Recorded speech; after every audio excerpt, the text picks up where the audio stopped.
live. Giulio in the studio, as you just said. Yeah, baby. Dude, it's good to have you. Good to be here, man. Good to meet you. Good to have you on my show.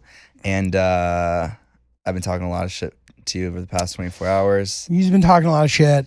And I'm kind of like, dude, yeah, good for you, bro. Like, bring it. Like, you know. Do you find it, like, are you a shit talker? Do you? Not really. We're talking about tennis, by the way. We're playing tennis after this. Felix is a tennis player, I found out.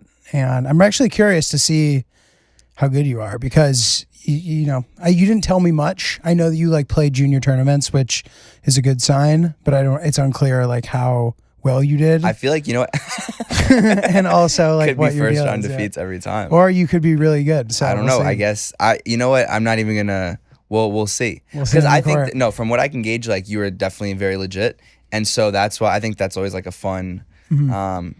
But don't worry, I wouldn't waste your time if I didn't think that I could definitely hang.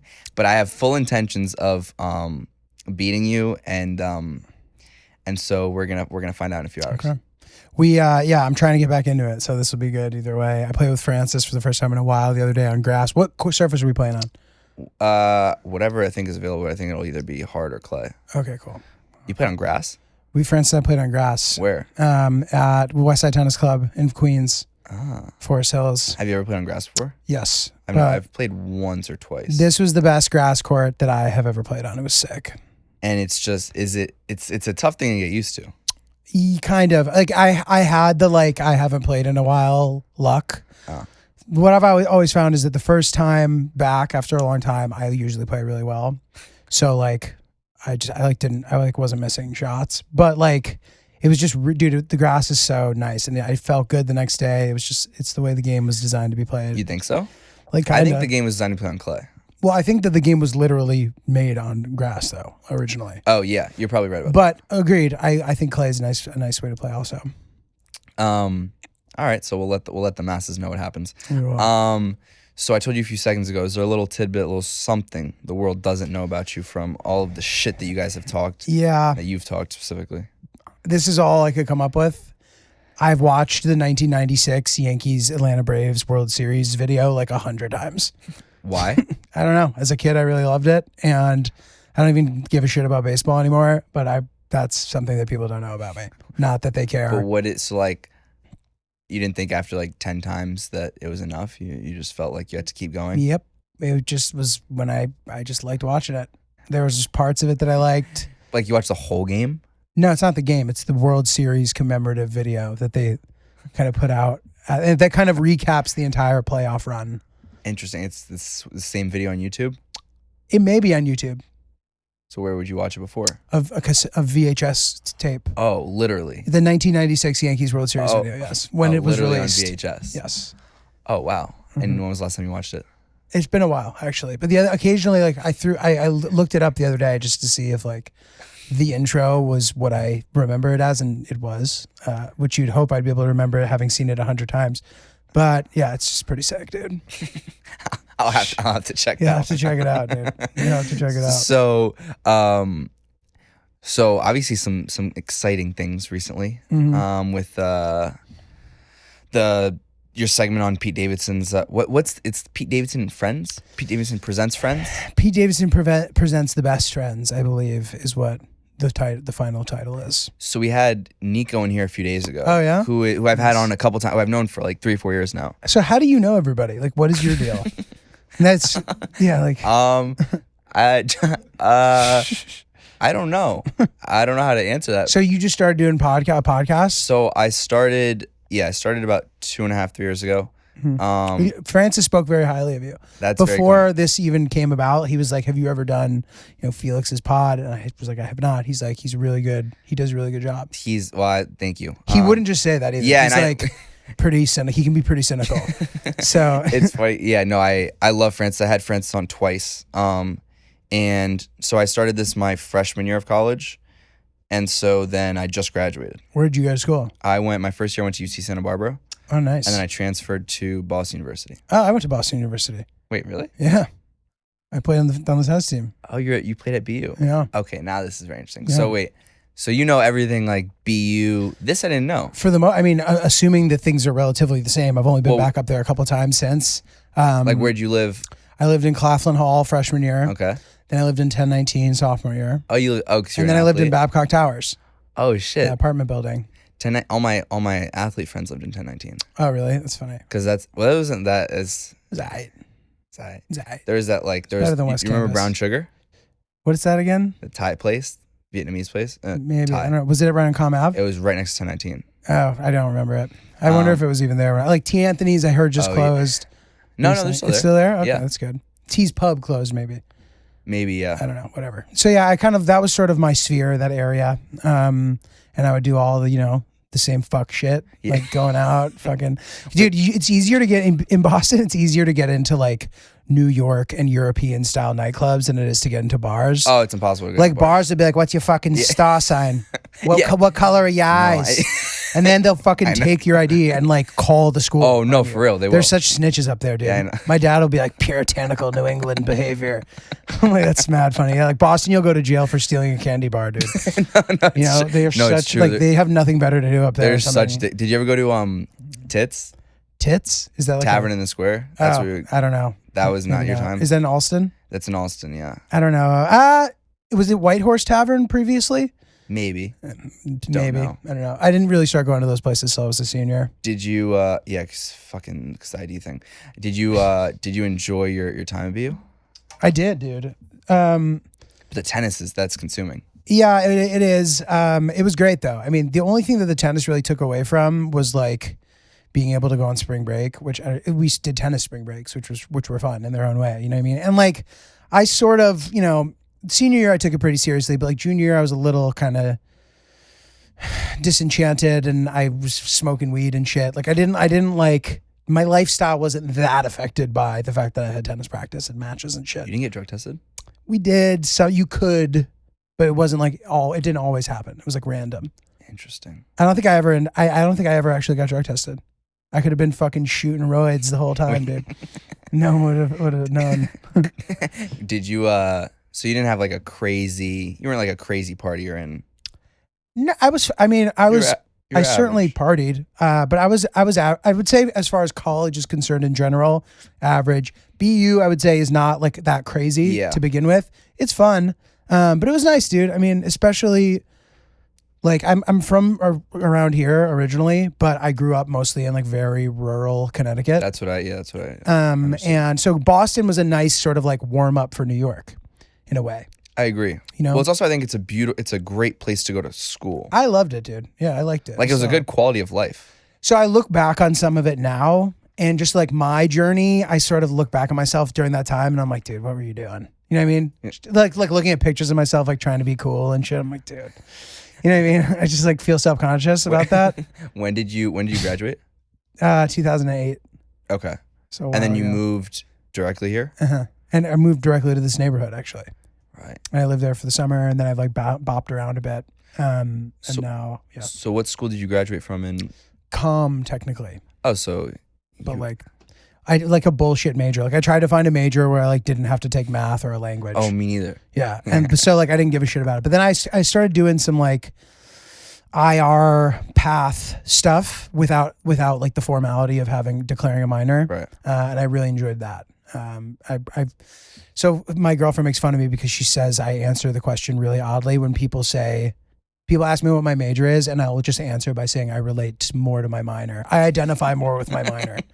Even though it's not even a minor. Wait, so that's so I didn't know that you're a BU alum. Yeah, we have some pretty interesting like BU alum in the kind of there's Alex Cooper. She went to BU? She went to BU. No way. Yeah. Howard Stern.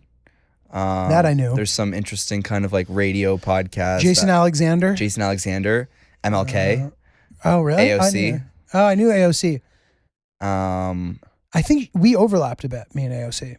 Oh, really? Oh, yeah, that would probably make sense. I never knew. A friend of mine claims that he hooked up with her. I would say 50-50. He wishes. I would say 50-50. It could be true. Wait, what was like his story? What was his account? We don't have to get into like the specific details, but like they messed around. Like I don't, But he would remember though. What was like a one-time thing? He's the one who told me. I'm still skeptical about it. If he ends up hearing this, he's gonna be like, bro, what the fuck? but I'm skeptical a little bit about his story. So you never remember seeing AOC? She was just an average. I think she was kid. just a studious BU kid. Damn, she's crushing now. She's crushing it. Fuck. Wait, so what did you expect? Like, did you know comedy that was the route you were 100% going to go to, or when you were at BU, like what was life hoping to look like after? I was playing tennis. A lot of the kids on the teams, dads were like successful whatevers, and I was kind of like, oh, that's sick. Like maybe I should try to do that or something. I don't know. So I was just trying to figure out a way to like get a job where I could make a bunch of money, hopefully. So I never did internships and shit during the summer. Like I would teach tennis in the summer and try to make some money so I could have money when I was at school to do stuff. So I kind of didn't like understand the track, and my dad is a professor, but like being a professor doesn't make you understand that still, if that makes sense. Professor too. Really? Yeah. No way. Where at? UMass Boston. No way. Are you from up there? No, I'm from here. Oh, but he would commute twice a week to go. Oh, sick. Yeah, my dad teaches at Wesleyan. Okay. And so I don't know why, but yeah, they never were like, all right, if you want to like work in a real career or whatever, you need to like be an intern. I'm sure my dad's written a million recommendation letters for people, but maybe, I don't know, maybe just like didn't click in his head, and like it ended up working out. I mean, I've made like lasting connections and friendships and stuff from like my summer jobs. They're great. I don't regret it. I'm happy with where I'm at. But the sort of career thing, I was like a step behind, and I kind of got into some kind of like a shitty sales job ultimately. Okay. Like a job where you can like do well, but like, yeah, I don't know. Like it's kind of just like a chutzpah job. Right. Like you got to be on the phone, being willing to like yell at people or like reset their expectations when you made a promise, whatever. So I did that for like 4 or 5 months, 6 months. And then I started dicking around doing comedy. And yeah, one day I like signed up for a show, for like a bringer show, which is, for those of you listening who don't know what that is, it's like a show where you get to perform as long as you bring like a minimum amount of people who pay full price. But you know, whatever, I had friends in the city.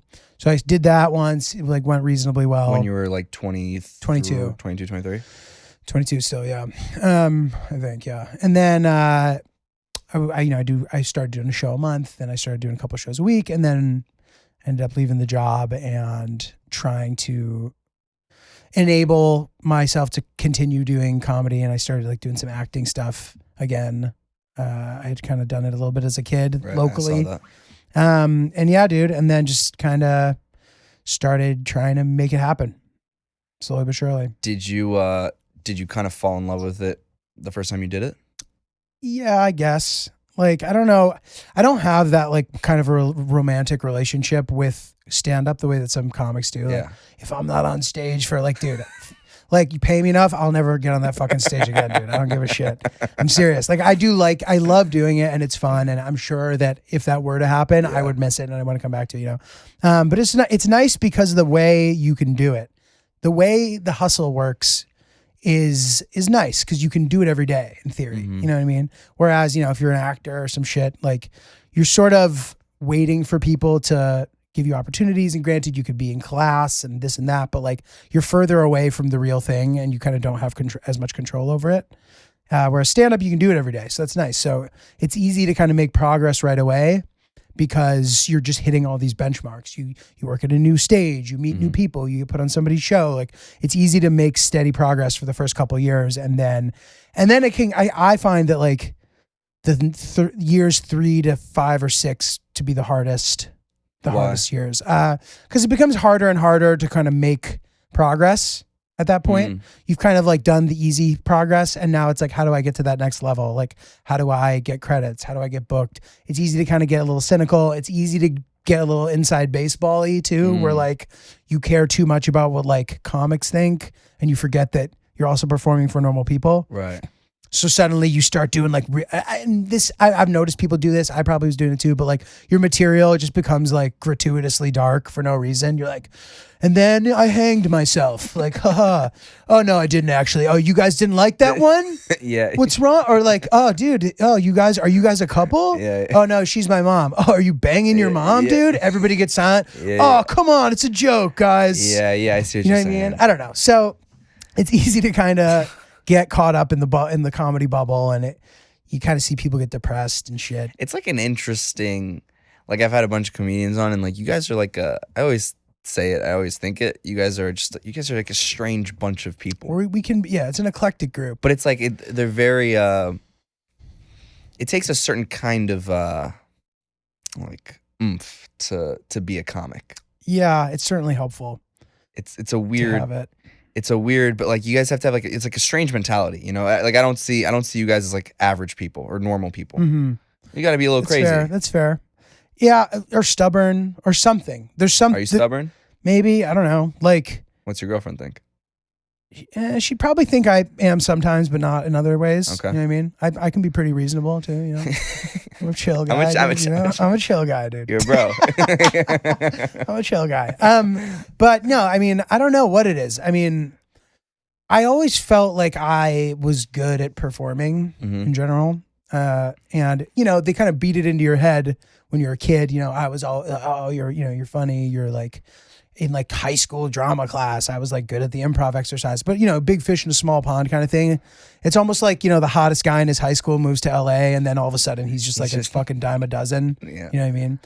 So I always kind of was like, all right, like maybe, you know, but then when you actually do it, it's much harder, obviously. And there's a bunch of talented people and a bunch of things. So, you know, it could be hard. It could be a little disheartening, but yeah, there's something that keeps you going, I guess. And, you know, but I kind of have I think I have a pretty nice approach, like as far as being realistic and doing things to try to give yourself a chance at longevity, you know, and to be able to earn and to like live a real life while doing this and like not living in squalor and poverty, you know what I mean? Which a lot of people tolerate. And I certainly have had my moments too. But yeah, man, it's a pretty wild ride. And did you ever think about, like, were there ever moments where you're like, fuck this, I'm done? Maybe. And I'm not really like, fuck it, I'm done. But like, there were moments where I was like, okay, dude, we got to be a little more realistic here. Like, I'm sick of doing these like non-comedy world jobs, like shitty, like temp work or teaching tennis. I'm sick of this shit. I'm going to maybe try to get like, start working in production or something. Right. There have been moments where I like, made a LinkedIn and was like, maybe, you know what I mean? And like every time I went to do that, like usually something would come up that would distract me and like bring me closer to the original plan. Yeah, dude. And the turning point for me where like, I kind of stopped having to do other shit. I mean, I decided, I think it was maybe in 2017 that I was not going to do anything else besides comedy stuff, no matter what. Right. And so I started whatever, and then I got a couple lucky breaks and that kind of kept me going. And then, you know, now I feel like I'm in a place where hopefully I can continue ripping for a bit, you know. What was that shift that you were like, I want to kind of like take the leap, you know what I mean? And things will fall into place mentality. And I had been doing, you know, for years, sort of some commercials and kind of got a little unlucky. A couple of them, like I either got cut out or they like scrapped the whole ad. So like you'd still make money, but like it would not as much as if it were to have run, you know. And then I had done some acting gigs and featured on some shows, but it just wasn't like building, you know. I do one-off stuff and I was unable to kind of capitalize on any momentum. Did some reorgs with the team, you know what I mean? Like had managers that I kind of stopped working with or agents and blah, blah, blah. And then kind of like, you know, as time goes on, became interested in different things, and it's all kind of a part of the process, I guess, dude. I don't know. How do you feel like you like currently take yourself and your brand to the next level moving forward? I don't know. It's a good question. You know, try to keep getting more eyeballs on my stuff. Kind of keep executing the plan, which is sort of like building out the long-term projects, doing the stuff you can do on a day-to-day basis, and like putting yourself in a position to succeed via kind of like whatever connections you have also, or that relationships you've made over the years. And, you know, keep doing that, hope to stay busy. And if I find myself not busy, figure out how to get busy again, you know? Have you noticed so what, the special was out like a week ago or something? It came out Monday. Oh, really? How this past Monday. it's been like, if people have obviously been interacting with your segment, and I'm sure Yeah. you've probably had more eyeballs. Yeah, it's been it's been good, dude. I wouldn't say it's like any exceptional pop. Right. Like it's definitely not just like this has been by far the most noticeable, you know what I mean? But it is a certain type of legitimizing attention that is a nice thing that I haven't maybe had in a while or at all. To kind of be in the mix on something like that. You know, I think it's pretty obvious, at least to me, that if sort of Netflix had been allowed to curate that lineup, I maybe wouldn't have gotten to be in it. You know what I mean? Just because as far as I don't know that I necessarily fit the mold these days of like what developing talent looks like for in a variety of factors. But yeah, it was like a true like Pete's Boys thing, which is why he's the man when it comes to that kind of shit. Right. Always sticking his neck out for the boys. And yeah, dude. So it's been good, and it's been a slow burn too, because like as people start to watch it, and just right. Random people in your life noticing and thinking it's cool, and I try to take a step back and appreciate that it is pretty sick. And yeah, I mean, when I was starting, if I had known, I would kind of have a set on the premiere comedy thing at the time. I mean, Netflix really wasn't even doing comedy like this at the time. Yeah. It was like, I don't even know if they were really a big streaming thing yet when I started. 2008, probably just starting. That was when they saw the fucking DVDs. No? Yeah. No, the shipping DVDs them were in still the mail. the primary thing. I don't even know, but yeah, dude, it's been sick. I hope to, and it's definitely been helping already with opportunity stuff within the business. Obviously the visibility, just very legitimizing, right. Which is nice too. Of course. So yeah, it's a nice thing to sort of balance out the kind of DIY approach of like podcasting and making content. It's nice to get the nod from the big dogs too, you know? Well, how did that come about? Like, you were friends with Pete previously, and he was like, I have this idea. Like how'd the whole... Yeah, dude, we're just all old pals. Pretty much everybody in that special, I'm trying to think. Yeah. Like we've all pretty much known each other for a decade or longer. And Pete, yeah, so I met Pete probably in 2010, 2009 or something. We were doing prom shows together, like late night performing for like kids whose parents don't want them to get in trouble after the prom. So they like bus them to these comedy shows at like 2 a.m. Yeah. That's a thing? Yes. I don't know if they're still doing it. They must still do it. Wait, so these parents, like, we got to make sure they don't get in trouble. We got to send them to these comics? That is my assumption. But yeah. Where was these? They were at like different comedy clubs and throughout the city. So a bunch of different places do them. So how many kids are coming? Sometimes sold out, you know what I mean? It'll be like 100 kids. Damn. Oh, like a bunch of... High school kids, 17, 18 years old, whatever. So there's no alcohol? 16, yeah. They're not supposed to have it. So yeah, I don't know. But we do these shows for free for stage time, like late at night, whatever. So I kind of initially had met him there. And then we sort of like weren't tight over through that period. And then we kind of like became tight over the past 3 or 4 years, I would say, 5 years. And yeah, dude, I don't know. So then from there, like in 2019 at some point, he called me and he's like, dude, hey, like got you on a special. And I was like, what? Sick. All right, sick. Like whatever. So we had planned to do it. It got canceled because of COVID. Then it was like permanently canceled. And we were like, oh, fuck, that would have been sick. And then kind of came back from the dead and it happened. And, you know, it had been such a long road to getting there that we were all kind of like, well, hopefully this actually happens type of thing. You know? Any fun stories from when you guys were taping or from your time in LA? Yeah, dude. You know, it was just like stressful because, you know, we were trying not to get COVID because, you know, if you did, and unfortunately one of the people who was supposed to film got COVID and wasn't able to do it the day of. Like we arrived. Can you imagine? I'd be so years pissed. In the making, arrived to the venue and they're like, oh, sorry, you failed your test. You can't do it. Like it bummed everybody out. We're like, this is so fucked up. This sucks for him. But anyway, so yeah, we're out there for the festival. Cool. And then, yeah, dude, I don't know. It was like pretty much business as usual. Like got in there, we're hanging out all day, shot the shows. It's great to get it in the can. And then was just kind of like crossing my fingers that it came out good, you know? I thought so when I saw it, I was like, because I had seen, obviously I'd known you from Francis would talk about you all the time. Yeah. And I think I'd seen some clips and so I was kind of excited to see, because I think I really like, I'm not going to spoil for people who haven't watched it yet, but like I think that whoever produced the thing, I think did a really good job of having like the right kind of moments for each different comedian in their sets. And I think it's like, anywhere from like 3 to 5 minutes per comedian is kind of what it seems like to me. It's more than that, but is it more? Yeah, it's I would say it's like between 6 and 9. Okay, cool. But it's good because it doesn't feel long. You know what I mean? It feels like it's short, but like it's like compact and like really good. Everybody that I've spoken to about it have been pretty happy with the way that it came out, and I am too. I think it looks great. It was sort of like an experimental format, having like the showcase live show format kind of thing.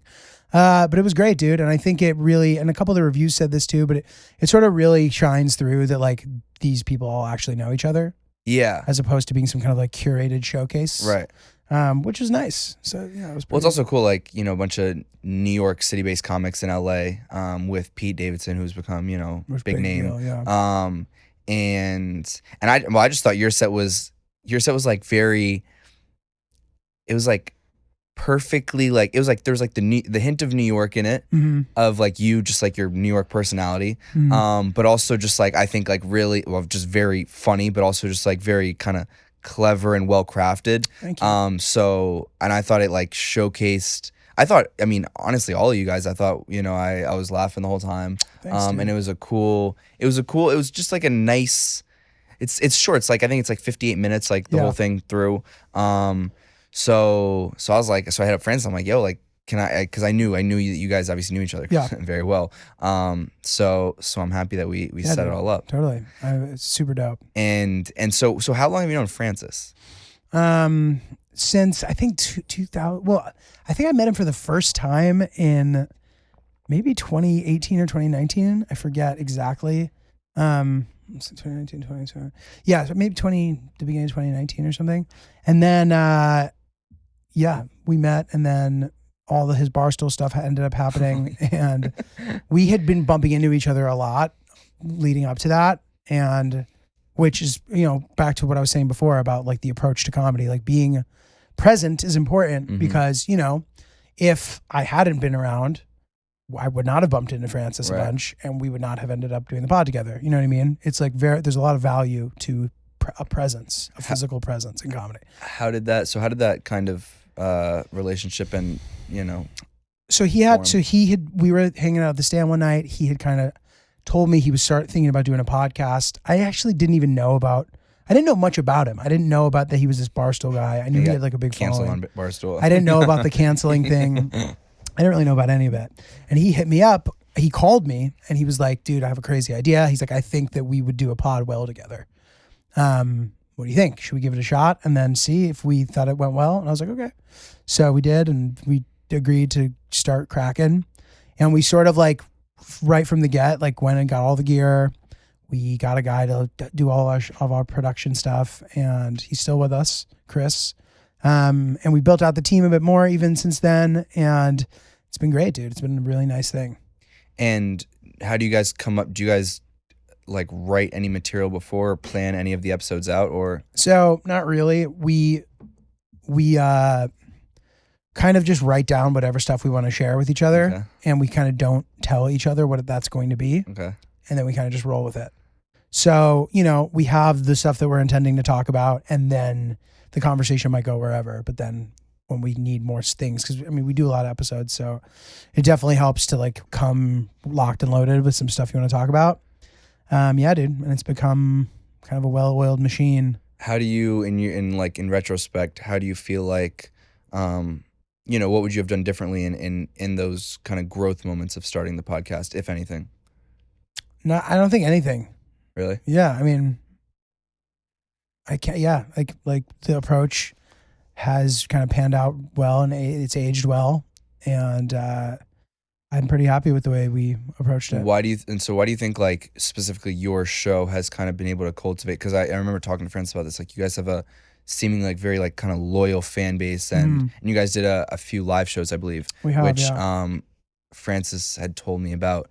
That went really well. Like I think that's what I was kind of like really impressed and like admired from both you and Francis is it's just the way that you guys are able to kind of cultivate this consistent listenership and people that actually like That's I nice, think man. like you guys as people. Yeah, no, that's great. And I think that part of it is that a lot of those people, I think we too like as people. And we try to be hands-on and engaging and talk to people. And,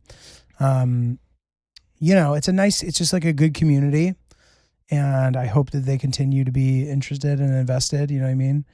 They're pretty dependable. And there's people who, I've been talking back and forth with now for years who listen to the pod. And so it's a nice thing. Those are like your ride or die people. And when you're on the road, they come buy tickets. Like, it's a really nice supplement for a comedian to have like a podcast that does reasonably well.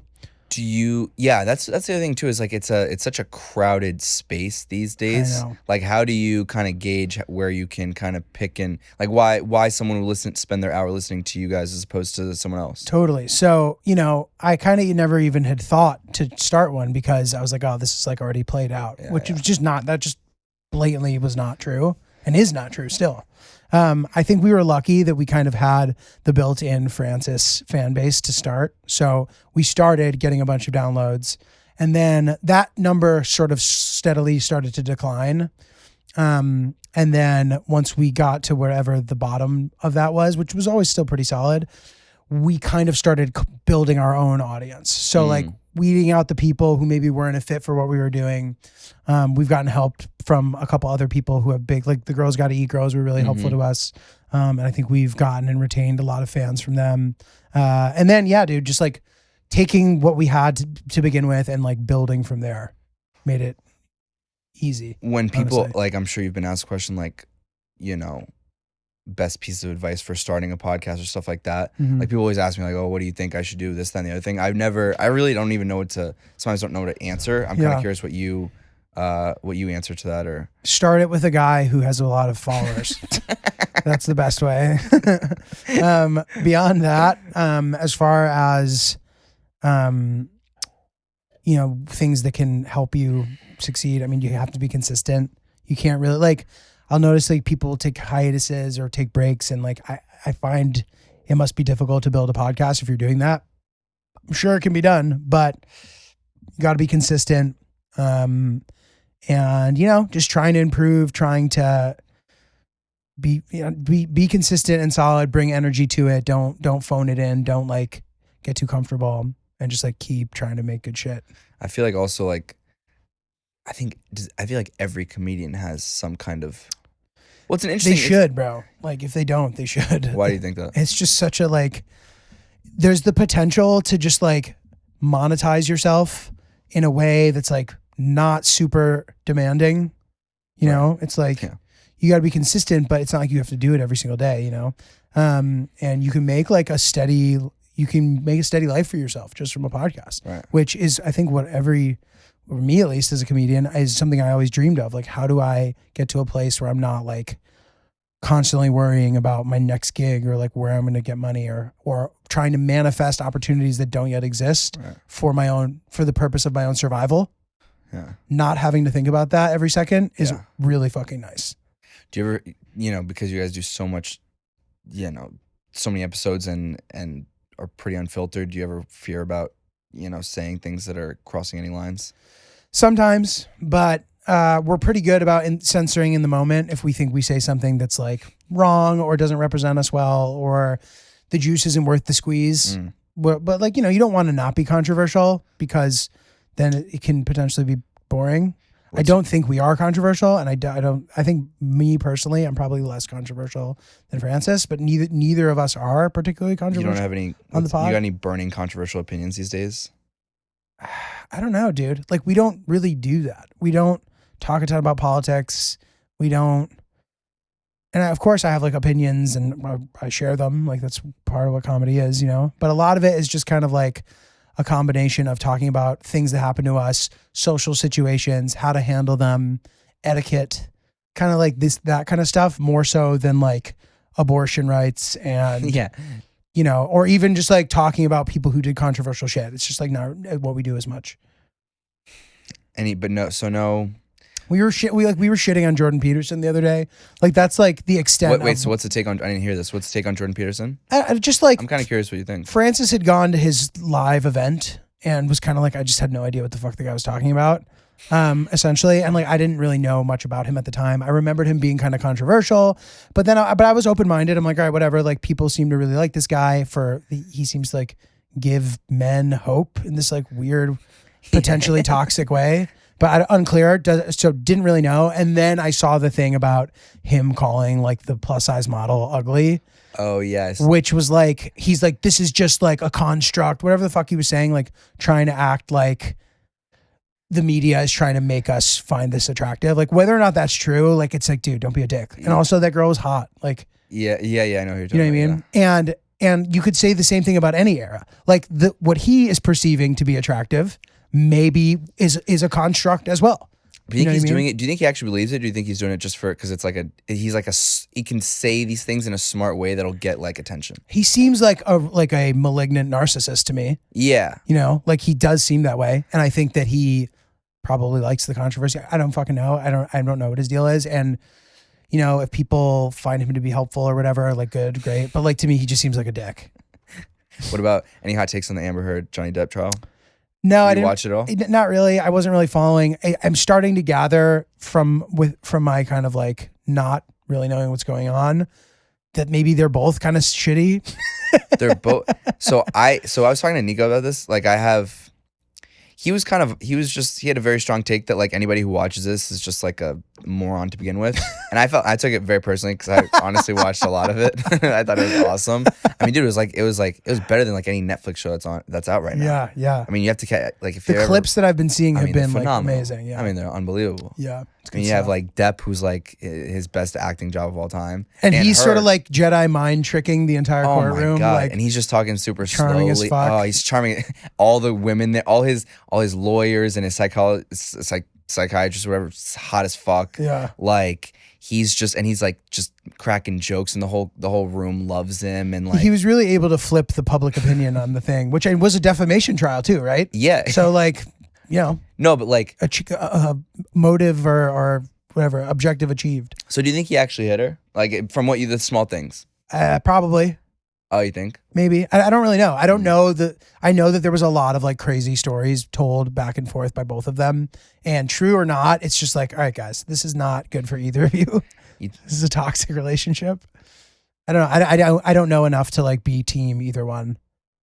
Yeah. No, I think the weird part is like if you're like super team, like obviously I leaned in after I watched it. I was like, okay, I kind of more believe Depp, but like you got to be a little strange to like be like, oh my God, like I love like like team anybody. You're right. I don't know. Right. Yeah, I'm not super invested in either of their lives, but it did seem from afar as if he was able to kind of change the trajectory of the story. You have any favorite public trials like that? I guess like the OJ one was the obvious and easy answer. Yeah, but there's some other good ones in between. I'm trying to think. What was the Ted Bundy stuff was pretty entertaining. You ever get into it? When he repped himself? Yeah, I think pro se, as I learned the term is. That was pretty wild. Watching him like he was basically being like Jim Carrey and Liar Liar. Like it looked like a movie. Like him being. No, he was out of control. Out of control, that guy. You watched the Netflix on him? What was it? Who played Zac him? Efron thing? No, dude, I gotta be honest. I when there's like a comprehensive documentary with like tons of footage and like everything you need to tell the real story, I don't need to watch Zac Efron pretend to be him when I can watch him. Yeah. Yeah, that's interesting. And I never watched the OJ show on FX because of that. It's too fucking long. But everybody's saying you have to watch it, so like I'm sure it's amazing, but like the whatever 8-part OJ documentary is like the greatest documentary of all time potentially. Have you seen these videos of OJ now? He's off the rails.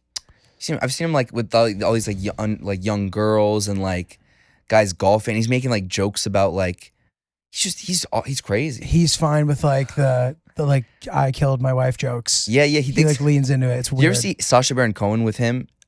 Yes. Doing that thing? Yes, that was crazy. Where like honestly he admitted to it right there.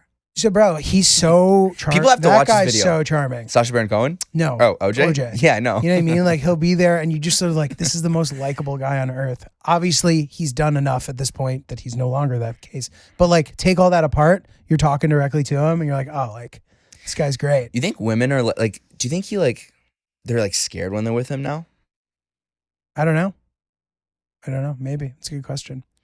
But yeah, what a bizarre story that's still unfolding.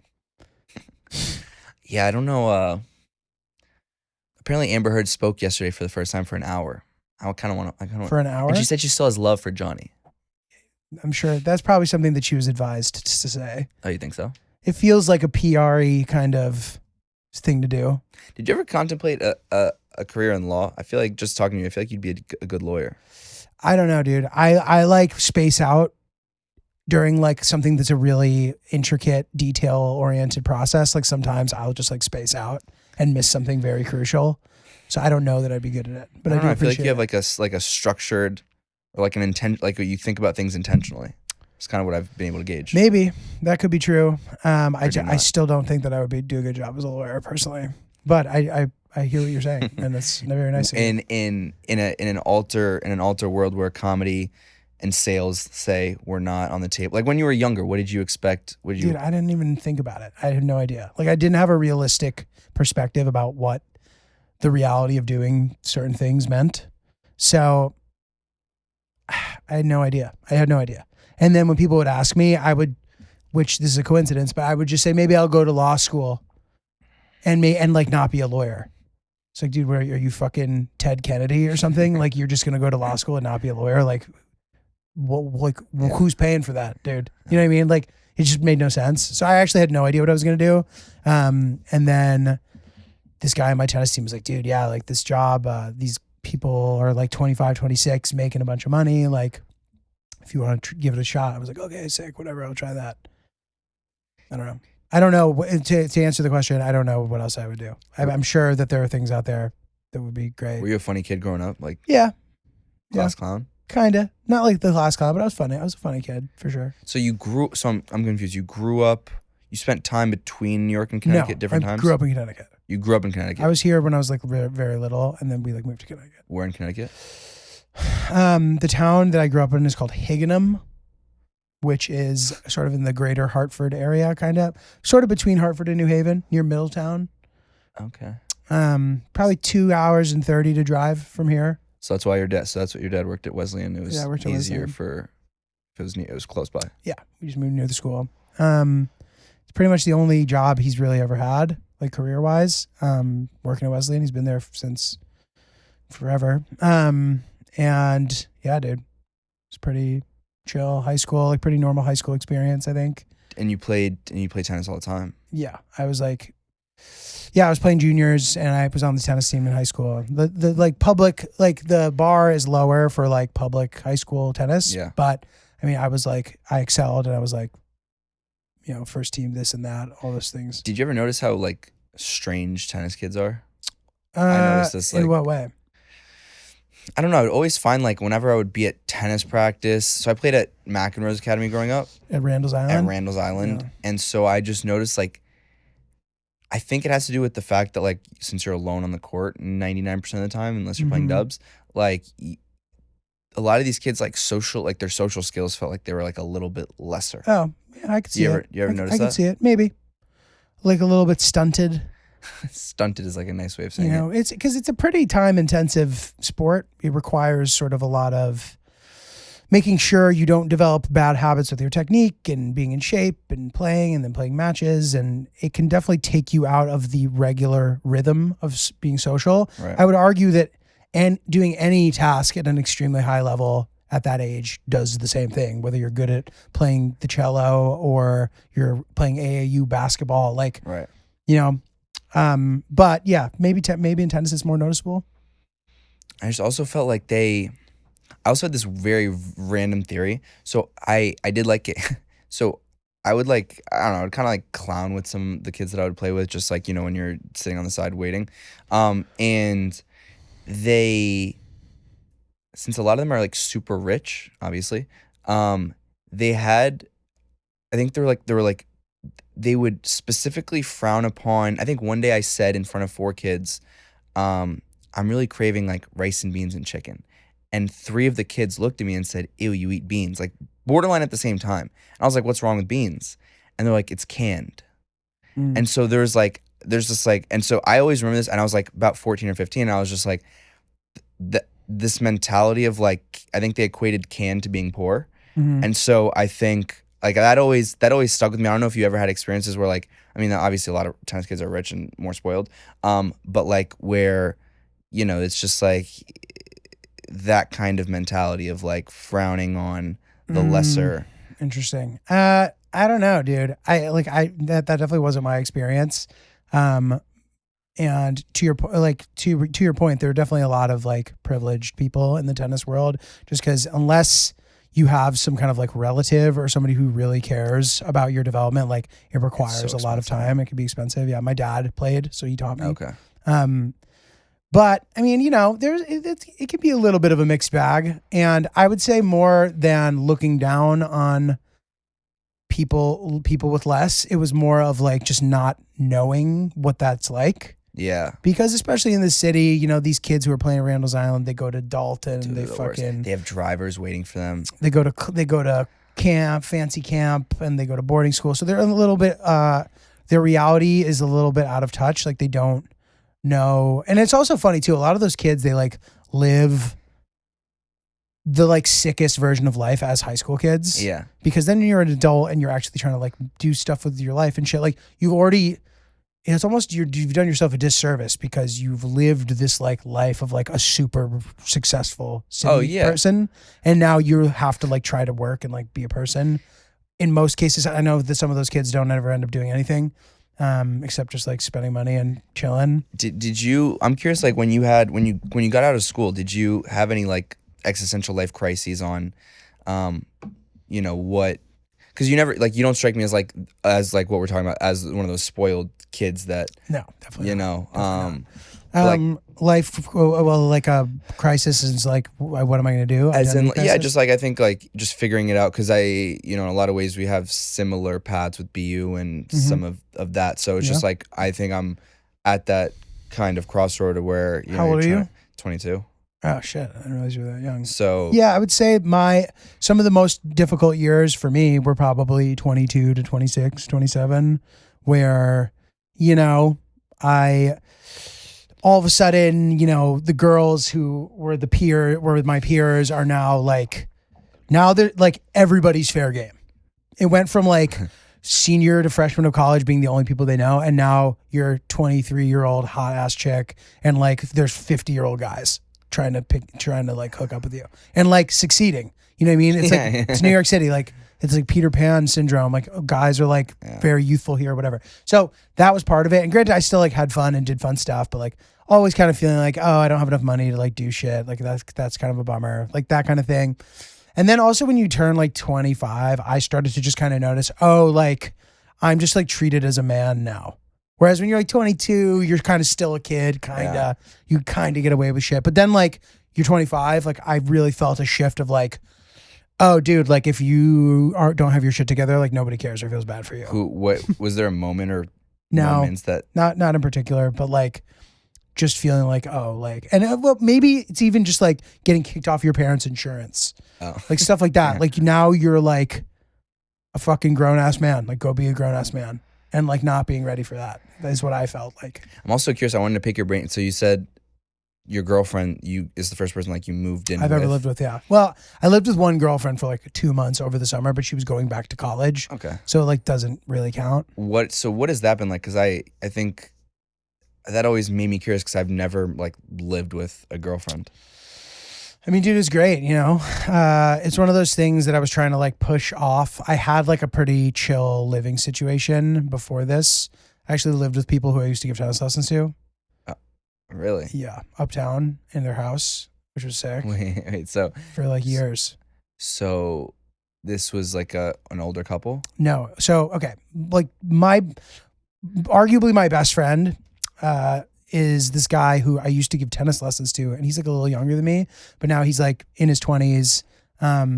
So his brother and sister, who are also all in their 20s, lived there for the most part. Since like now the sister lives in London, whatever.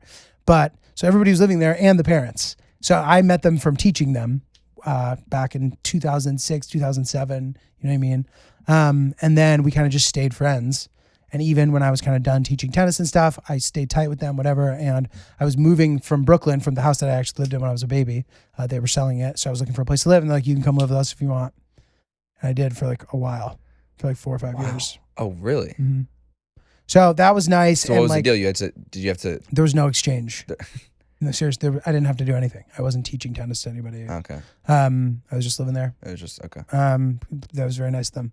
But, you know, we were really close and it wasn't like weird to be there. You know what I mean? But, you know, there was part of me that was like, okay, I'm like ready to be a little bit more independent.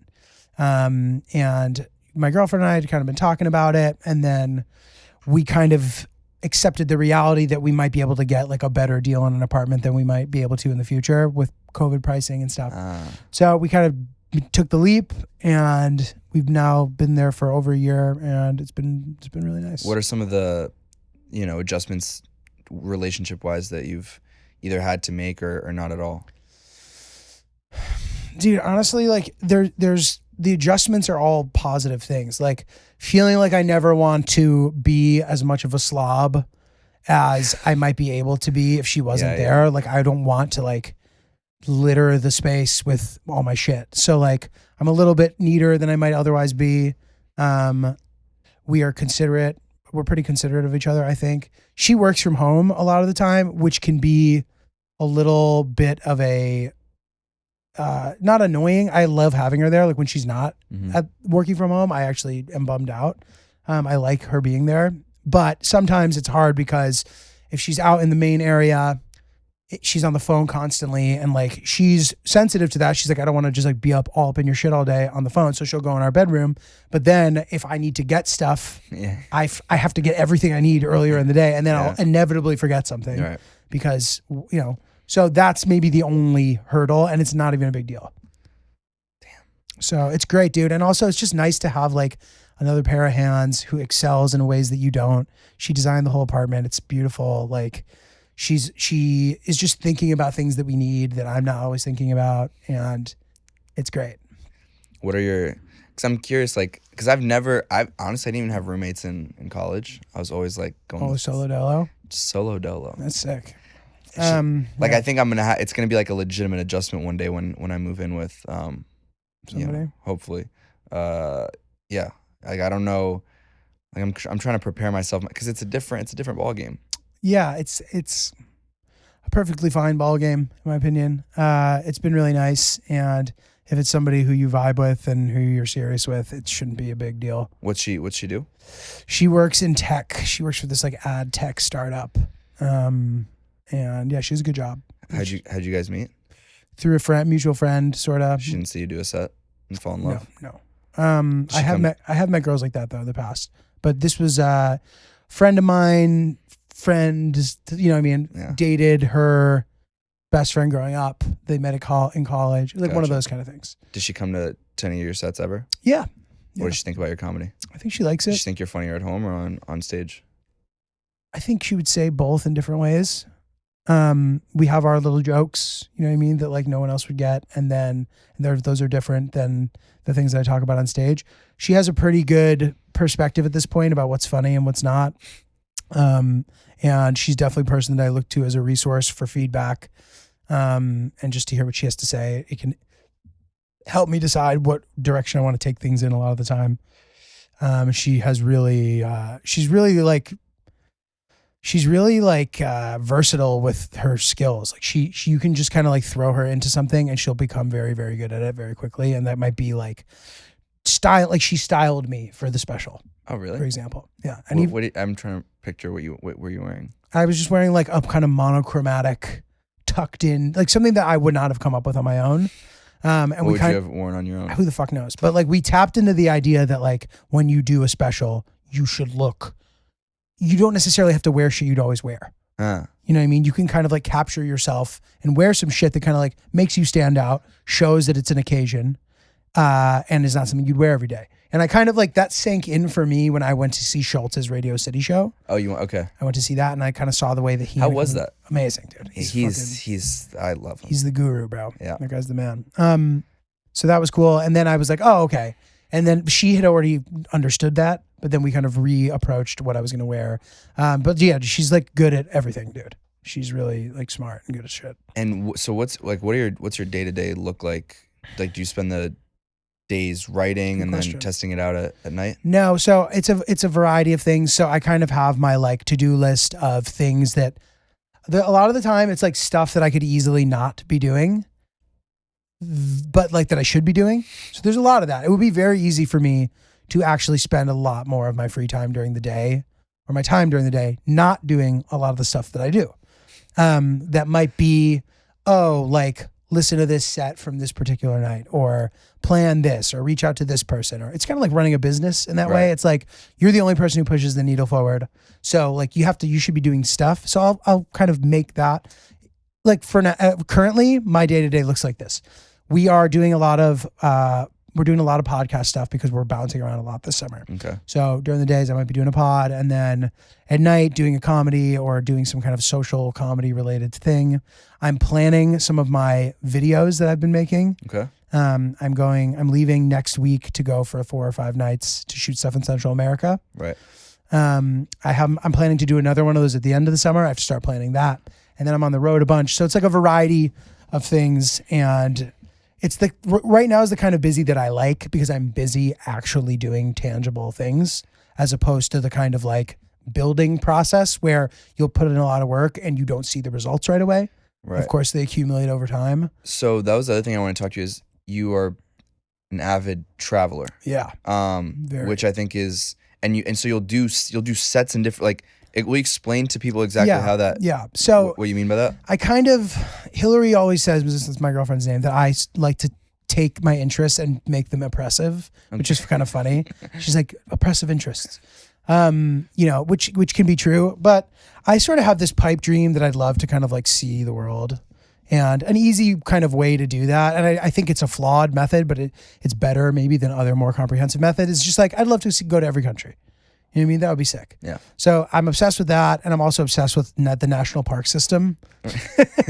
And so we explain to people why are you obsessed with the national park system? Yeah. So the national park system goes beyond what the national parks are. So there's like 60 something national parks, and there'll be a lot of the stuff that you've heard of: Yosemite, the Grand Canyon, fucking Yellowstone, you know what I mean? So there's all of those, and then some more obscure ones as well. But then the national park system has 423 registered units. You've done your research. And they vary and from what they are. So I've been to like 100 something of them, and I'd like to go to all of them. Shit. So for example, the Statue of Liberty is one. I think we considered a national monument. But so like all these things fall under the umbrella of the national park system: national historic sites, national battlefields, monuments, blah, blah, blah. Can I interrupt you real quick? Where'd this fascination come from? It's funny you ask. There is a moment that I can actually pinpoint to it for once. You've been asking me for these, and I've been dropping the ball hard, so I'm glad to have an answer. We went to Sugarfish, Hillary and I, in Flatiron, which is where the bros sushi joke comes from in my special. Yep.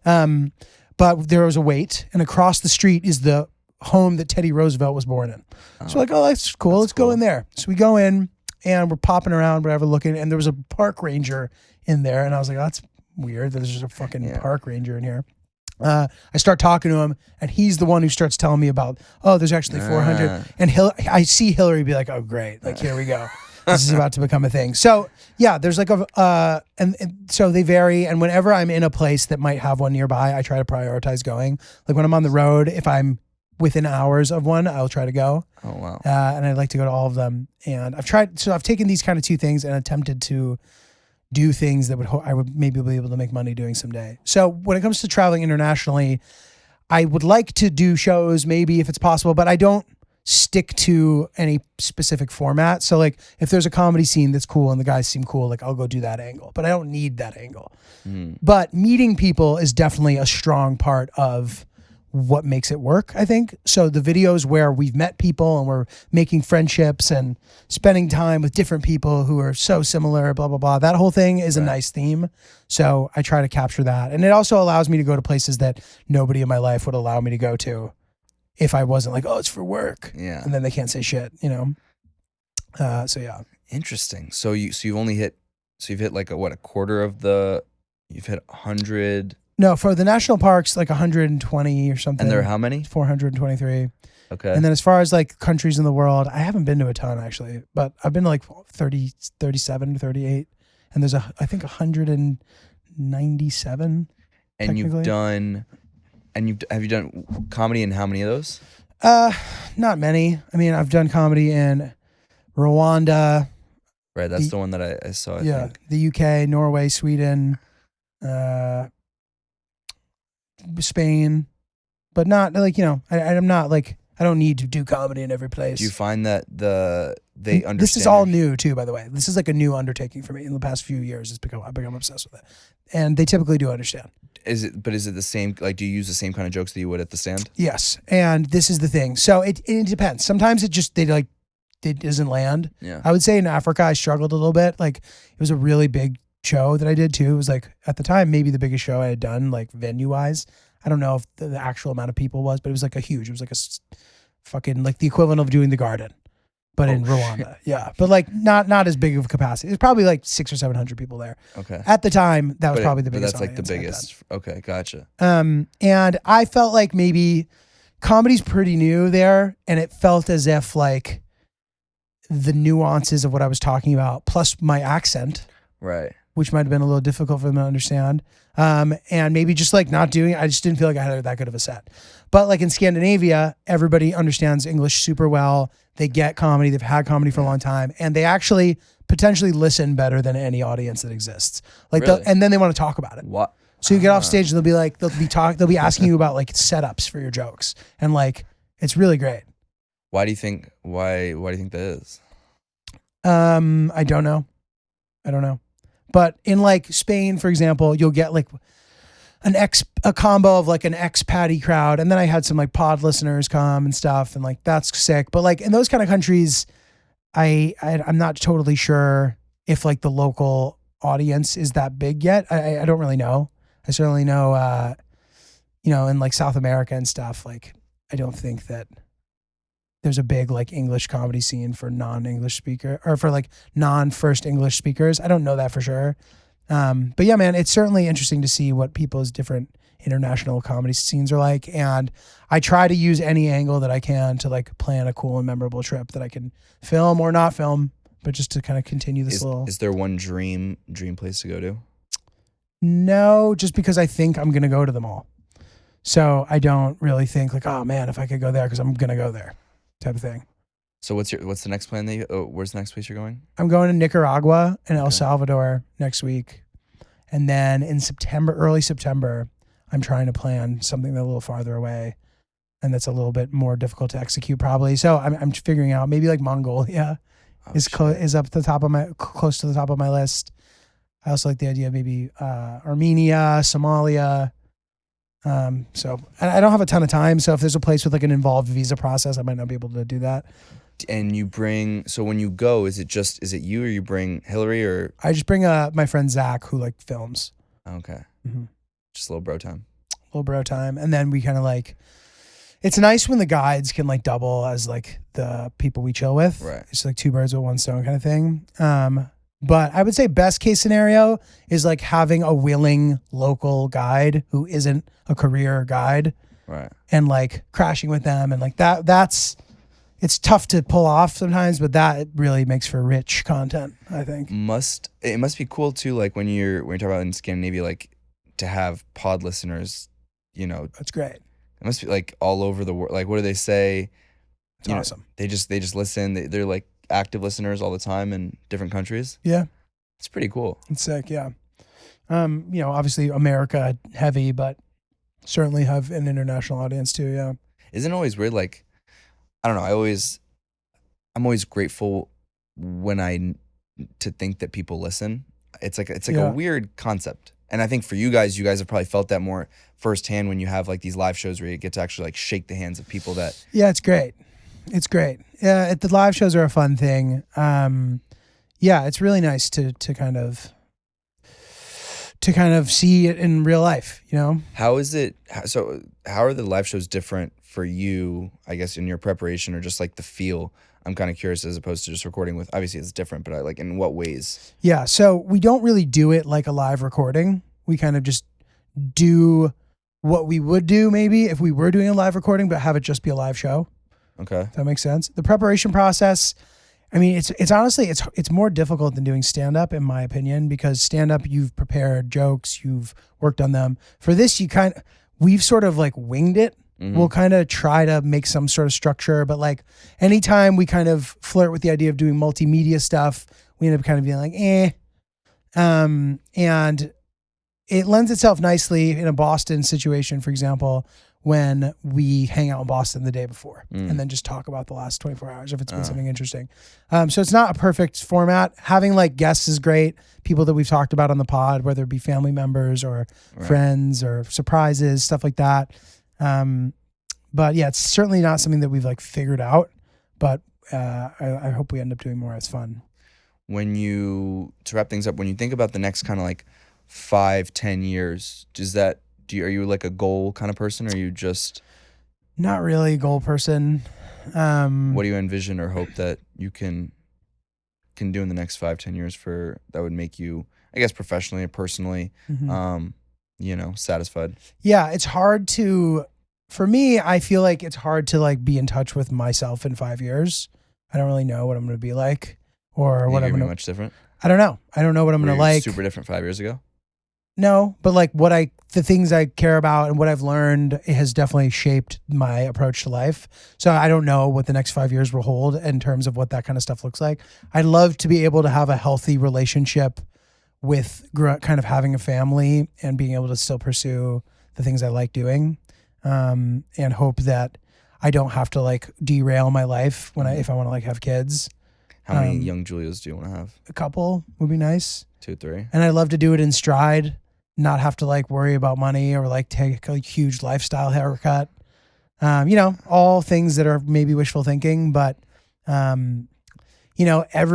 plenty of lesser people have done it successfully. If we're going to talk about people being better or worse for whatever reason, I'm sure that I can hopefully handle it.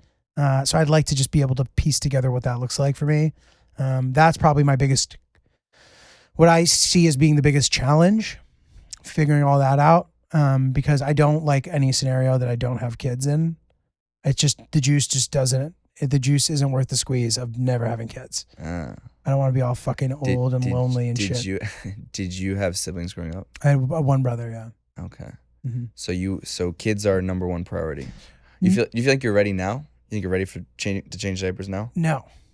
I don't think I'm ever going to be ready. And I'm going to do that. I'm not going to enjoy that part of it. Like not being able to sleep. The shit, and like people aren't helping. Like everybody I know who have young kids are like telling me how terrible it is. So I'm like, dude. But it's a priority to have a family eventually. So figuring out how that's going to work and not stop me from traveling and how do I be present and like, because if you think about it, like at the current time, these like trips I'm taking or whatever, I'm only doing them a couple times a year.